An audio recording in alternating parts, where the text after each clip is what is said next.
दंदन सदगुरु तेरा ही आसरा।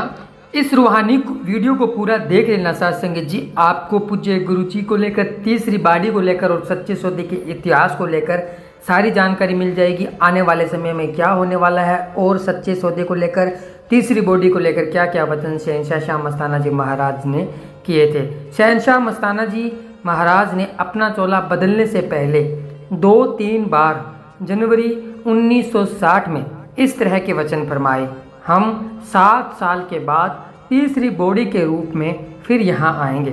मस्ताना जी के उपरोक्त वचनों की उस समय तो किसी भी प्रेमी को समझ नहीं आई, परंतु इस वचन का भेद तब खुला जब हजूर पिता संत गुरमीत राम रहीम सिंह जी इंसा के अवतार धारण कर लेने की तिथि 15 अगस्त 1967 का पता चला। ये वचन सन 1960 में फरमाए थे, जो 1967 में पूरे 7 साल होते हैं। संत त्रिवेणी दास जी के साथ पूजनीय बापू नंबरदार मग्गर सिंह जी का शुरू से ही बहुत प्रेम था। बापू जी जब भी उनसे बच्चे की इच्छा प्रकट करते थे तो वे हर बार एक ही जवाब देते, भाई फिक्र न करो, आप जी के घर ऐसा वैसा बच्चा जन्म नहीं लेगा, बल्कि वह तो मालिक का अपना ही रूप होगा, परंतु आएगा तब जब मालिक समय उसे भेजेगा। संत त्रिवेणी दास जी ने उस समय पूज्य बाबूजी को जब पूज्य गुरु जी का जन्म हुआ तो बधाई देते हुए कहा, यह आपके पास 23 वर्ष तक ही रहेंगे और उसके बाद उसी मालिक के पास चले जाएंगे जिसके ये हैं। संतों ने यह वचन भी किया, आपने इन्हें कभी मारना न फटकारना और न ही किसी और जगह पर बतौर श्रद्धा लेकर जाना है, ये खुद भगवान का स्वरूप है। आप जी ने अपने माता पिता की इकलौती संतान होने के नाते अपने परिवार में बहुत लाडले थे। पूज्य गुरु जी के बचपन रूप में देखी कृष्ण जी की एक झलक, तो आप इसको सुनेंगे तब आपको पता चलेगा। आप जी ने अपने माता पिता की इकलौती संतान होने के नाते अपने परिवार में बहुत लाडले थे, परंतु पूज्य माता जी तो आप जी को बहुत ही लाड प्यार करते थे। माता जी जब भी दूध बिलोते तो आप जी को अपने पास बिठाकर मक्खन खाने को दे देते। आप पूज्य माता जी से नज़र बचाकर सारा मक्खन अपने साथियों को दे देते, जिन्हें आप पहले ही छुपा कर रखते थे, छुपा कर खड़ा कर दिया करते थे।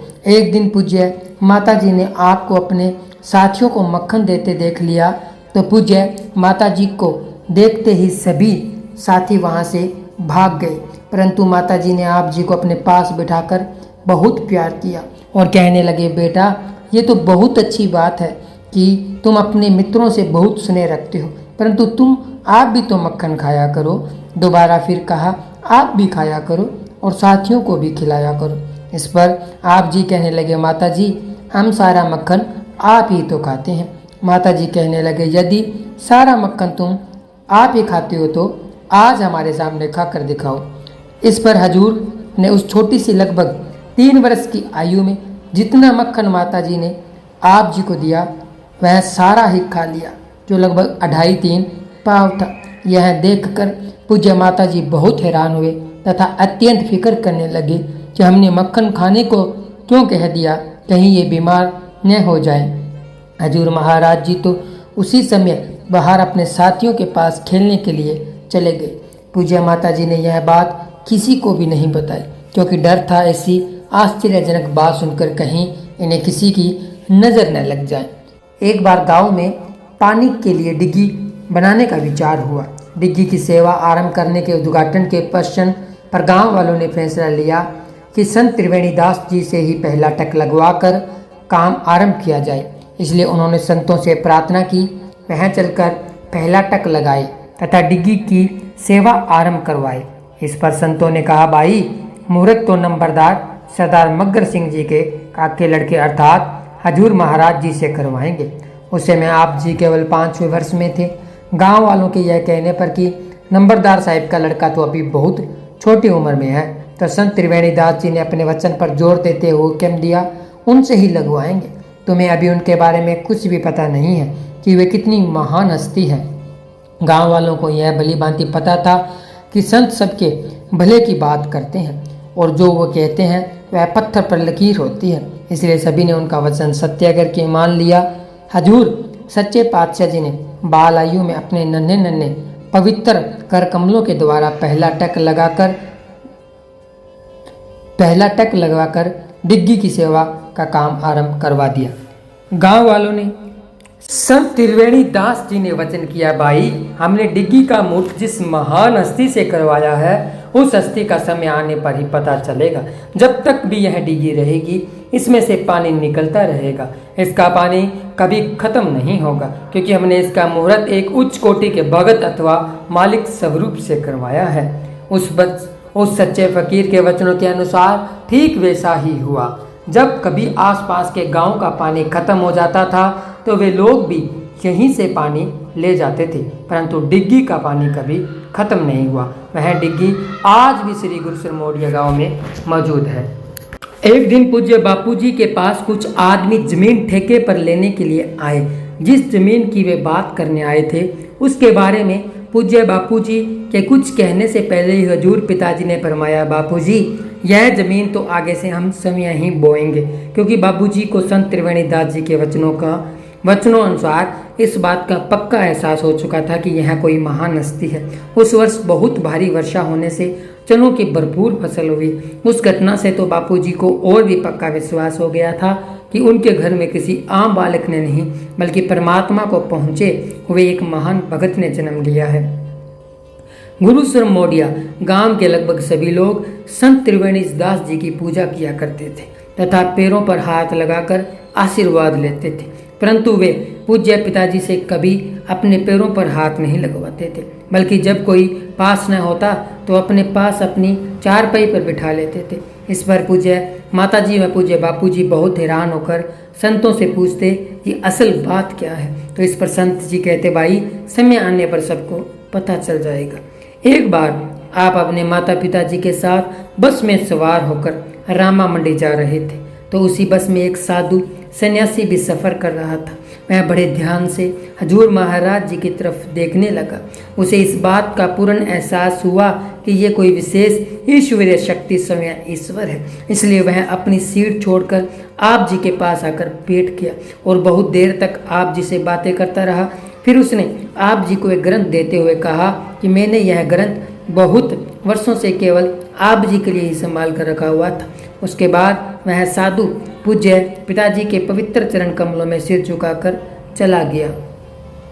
एक बार जब आप अपने साथियों के साथ खेल रहे थे तो उन्होंने इस बात की जिद पकड़ ली थी कि शराब निकालेंगे और पिएंगे।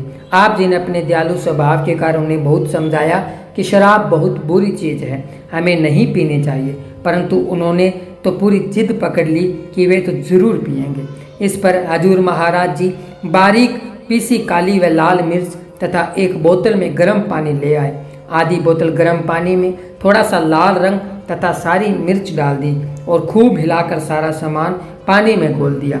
बस ताज़ा शराब तैयार हो गई। ज़्यादा जिद करने वालों को आप जी ने पहले प्याले भर भर के दे दिए। जो ही उन्होंने ताज़ी शराब का एक घूंट लिया तो लाल मिर्चें उनके गले को चढ़ गई और वे खांसते तथा रोते चिल्लाते हुए अपने घर को भाग गए। उनके दूसरे साथी भी अपने साथियों की दुर्दशा देखकर भाग गए। अगले दिन जब वे फिर इकट्ठे हुए तो शहनशाह जी ने मुस्कुरा कर कहा, कल वाली शराब अभी भी बची हुई है, यदि किसी ने पीनी है तो बताओ। सभी ने अपनी गलती की क्षमा मांगी और आगे के लिए कान पकड़ लिए वे कभी भी शराब न पीने का प्रण किया। इस प्रकार आप बचपन से ही हंसमुख स्वभाव के हैं। किसी भी जीप गाड़ी अथवा ट्रैक्टर ट्राली आदि का टायर बदलते समय आप जी ने जैक लगाने की तो कभी जरूरत ही अनुभव नहीं की थी। जैसा कि एक बार जब आप श्री गंगानगर से वापस आ रहे थे तो जीप का टायर पंक्चर हो गया, तो आप जी ने अपनी इलाही ताकत के बल पर जीप को उस साइड से समय उठा लिया तथा अपने साथी को कहकर स्टेपनी चढ़ा ली। परम पूजनीय सतगुरु जी कुर्सी के सामने बैठे थे। परम पिताजी ने उस समय सभी प्रेमियों के सामने हजूर शहनशाह जी मौजूदा सरकार की तरफ अपने पवित्र हाथ से इशारा करते हुए स्पष्ट फरमाया था, भाई इस जैसा नौजवान लड़का होना चाहिए।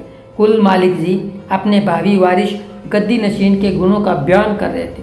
उस वक्त हजारों की संख्या में सत्संगी प्रेमी उपस्थित थे, परंतु किसी को भी पता न चल सका। धन धन सतगुरु तेरा ही आसरा, धन धन सतगुरु तेरा ही आसरा। तो साथ संगत जी, हमने कोशिश की है कि आपको पूज्य गुरु जी के बचपन के कुछ खेल जो शहनशाह जी ने बचपन में खेले थे वो बताने की पूरी हमने कोशिश की है। तो जिन भी बहन भाइयों ने ये रूहानी वीडियो पूरी देखी है उन सब का हम तहे दिल से धन्यवाद करते हैं। तो आप सभी ने वीडियो को लाइक शेयर, चैनल को सब्सक्राइब जरूर करना है जी। धन धन सतगुरु तेरा ही आसरा। मिलेंगे एक और नई रूहानी वीडियो में, तब तक के लिए धन्यवाद जी। धन धन सतगुरु तेरा ही आसरा।